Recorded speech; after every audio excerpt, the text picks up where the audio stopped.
Welcome to the Trout Show, your go-to dive into the world of indie music.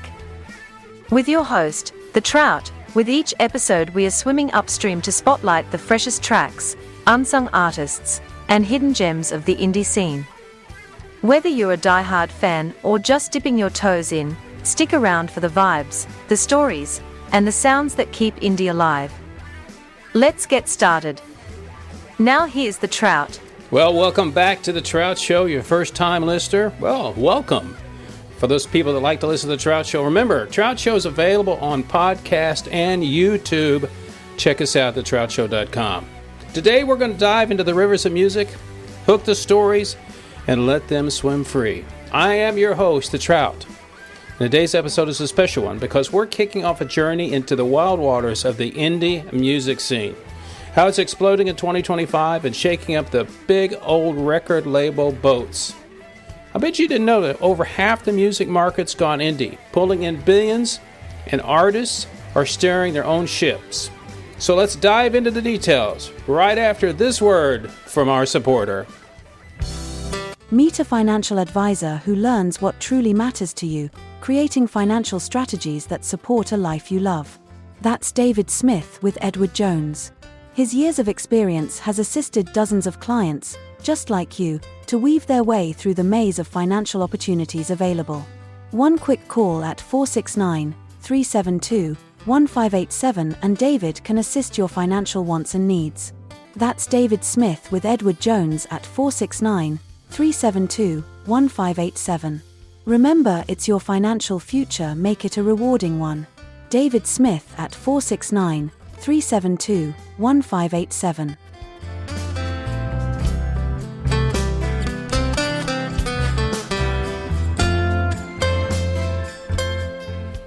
Picture this. It's March 2025, and the music world's flipped. Indie artists and labels, they're not just nibbling at the edges anymore. Over 7 million folks are releasing tracks, and only 5% are tied to the big dogs. Think about that. 7 million people are doing indie music all the time. I'm one of those people. I'm a producer and do music myself. And with TikTok, streaming, home studios, that's the new current. It's a new thing that everybody can do. And also might say that you can provide a really good song and music that's recorded well if you know what you're doing with current digital audio workstations. And I got thinking about this, and that is this the future music industry? Or is it just something that's a flash flood? We're going to unpack that across a few episodes called Indie Rising, the Fall of the Label Empire. The indie music growth in 2025 is a powerhouse story, reshaping the industry and putting serious pressure on traditional record labels. Let's break it down with the latest trends and numbers. First, the indie sector. Independent labels and self-releasing artists is booming. By 2023, it's claimed that almost a 47% share of the global recorded music market will be indie artists. In other words, you have your own ownership of your music. And they'll be raking in over 14 billion, yes, that's a B with billion, according to MediaResearch.com. That's a massive leap from the earlier years. Like 2021's 34.6% distribution share per music week, they told us that. And in 2024, Spotify paid out $5 billion to indie artists and labels, half of its total royalties, showing how streaming has supercharged this growth. The indie market's not just a holding ground, it's expanding faster than the majors, with non-major labels growing revenue by 13% in 2023, compared to the majors' 9%.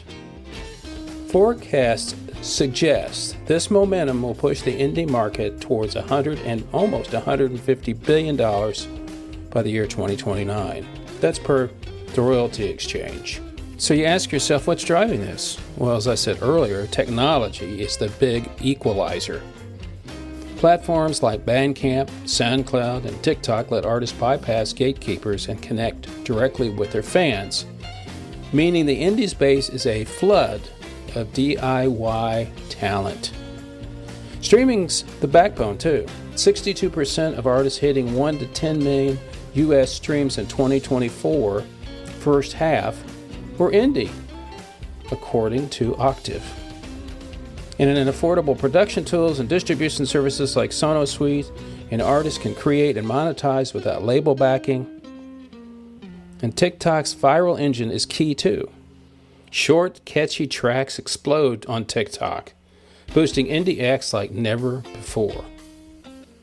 Well, the surge is hitting record labels hard. The majors, Universal, Sony, Warner, still dominate distribution, controlling over 53% of the global market in 2023. That's according to Meta Research.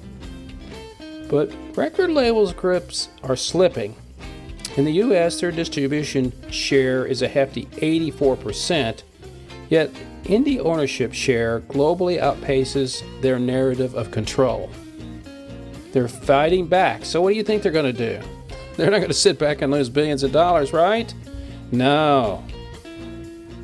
Universal is snapping up indie distributors. Think Universal's Virgin Music or Sony's AWOL, to keep revenue flowing through their pipelines.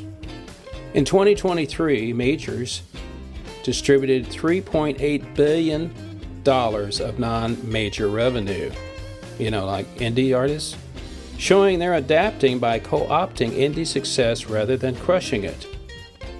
The impact's dual-edged. For artists, it's liberation, more control, diverse revenue streams like merch, Patreon, and live streams, and expanded rights hit $4 billion in 2024. It's a great place to be if you're an indie artist. If you get people to look at your music and you distribute, you don't have to worry about a record label.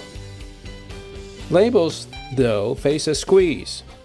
Streaming's long-tail economics favor the flood of indie uploads, over 100,000 tracks daily in 2023, making it tougher for majors to prop up their big acts. Let's think about this. 100,000 tracks are uploaded daily in 2023 of indie artists, and the genres are all over the place. You know that. Indie labels spent $1.5 billion on marketing in 2023, outpacing smaller majors in agility, not budget. Majors are leaning harder into their superfans' expanded rights, like merch and branding, which grew a little over 17% in 2024 to offset streaming's leveling effect. So what's the catch, you ask? Well, there's fragmentation. With so many indie voices, cutting through the noise is brutal. 87% of non-major labels say it's harder to break artists per Media Research. I want to tell you a story real quick about something that happened to me a couple years ago. I live in the Dallas area, and I was having lunch with a couple of great people out of the Nashville music scene. One was one of the big PR people, and one was the major record label. And I asked them specifically how hard was it now compared to when it was years ago about breaking in. And they said it was harder now than it was years ago. And I think it's because there's so many people out there that can record their own music, do their own thing, that it's hard for them to sift through so many people to find the perfect gem for them to promote. Majors still have muscle, though, in radio, playlist curation, and global reach. But the indie tide's forcing them to rethink. They're not dying, they're evolving, doubling down on acquisitions and data-driven bets while indies redefine the game. So if you're an indie artist and you want to get more exposure, well, let me know about it. I love talking to indie artists and I love promoting them. If you got some music that you want to send me, just shoot me an email at rick@thetroutshow, rick@thetroutshow.com, and I'll listen to it and let you know what I think. If it's something I like, we'll put you on the show and promote your music. Up next, the catch of the day. 15 men on a dead man's chest. Yo-ho-ho, and a bottle of rum. Drinking the devil be done for the rest. Yo-ho-ho, and a bottle of rum. Today's catch of the day is brought to you by Nizco Music, Nizco Music.com. If you're an independent artist trying to get into sync libraries everywhere, you probably know you have to do metadata, which can be a painful experience. If you're like me, I don't like doing it, but there's a place that you can go that can help you out with understanding everything you need to know about your metadata. That's Nesco Music. At a very reasonable price per song, Nesco Music will listen to your song, run it through artificial intelligence, add their information to it, and it's all ready to send to sync libraries everywhere. As I said, it's an inexpensive source, and believe me, the details they provide are better than just going to AI yourself, because they listen to your song and add their details to it. So if you're interested in getting more music to sync libraries, I suggest you jump on nescomusic.com's website and order your metadata right away. nescomusic.com. One major trend in 2025 is the continued use of spatial audio. This immersive 3D sound technology, think sound moving around, above, below the listener, is gaining traction as streaming platforms like Apple Music and Spotify push it hard. Advances in software and hardware have made it easier for artists to produce, and with devices like AirPods Pro supporting it, listeners are increasingly expecting this richer experience. It's not a gimmick. It's redefining music, how it's mixed and consumed, especially for genres like electronic and cinematic scores. As a producer myself, I kind of understand how spatial audio works because I've used it on a few tracks. They had some of that available for people like myself that do their own recording. It's a new thing. It kind of adds a really interesting sound to the music that you listen to. Another big shift is the blurring of genre lines.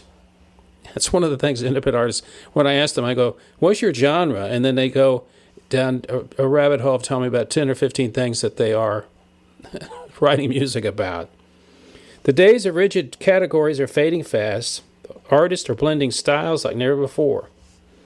Think Afro beats, country trap, electro corridos. Streaming algorithms and social media platforms like TikTok are amplifying this, letting niche, genre-hopping sounds blow up globally. Indie artists like Chapel Roan, with her quickie DIY vibe, or Jitwam, mixing jazz, house, and soul, are thriving in this fluid landscape, often outpacing mainstream acts in creativity. AI's role is also involved in music production. It's also heating up in 2025. It's less about replacing artists and more about collaboration. Tools are helping producers generate beats, finish tracks, or even polish old recordings. Timbaland's been vocal about making 1,000 beats in 3 months with AI, calling it a divine gift. But it's not all smooth sailing. Legal battles over copyright and ethical concerns linger, with labels suing AI platforms like Suno and Udio. Still, the tech's here to stay, and it's shaking up workflows. Finally, TikTok's influence isn't slowing down. It's the go-to for breaking artists. Labels and musicians are crafting TikTok-first strategies, short, catchy hooks designed for viral dances of trends, and everybody's jumping on TikTok. Maybe they'll be around forever. We never know. I think it might be sold, but we never know.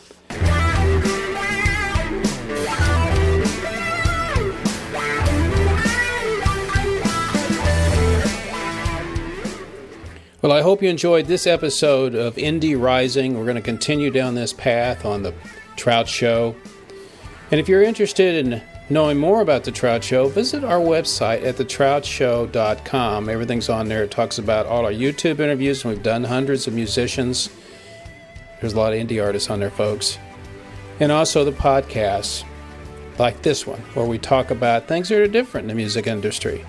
I like supporting the indie rising movement, and I hope you do too. So like I said earlier, if you like this, please stay tuned for new episodes coming soon.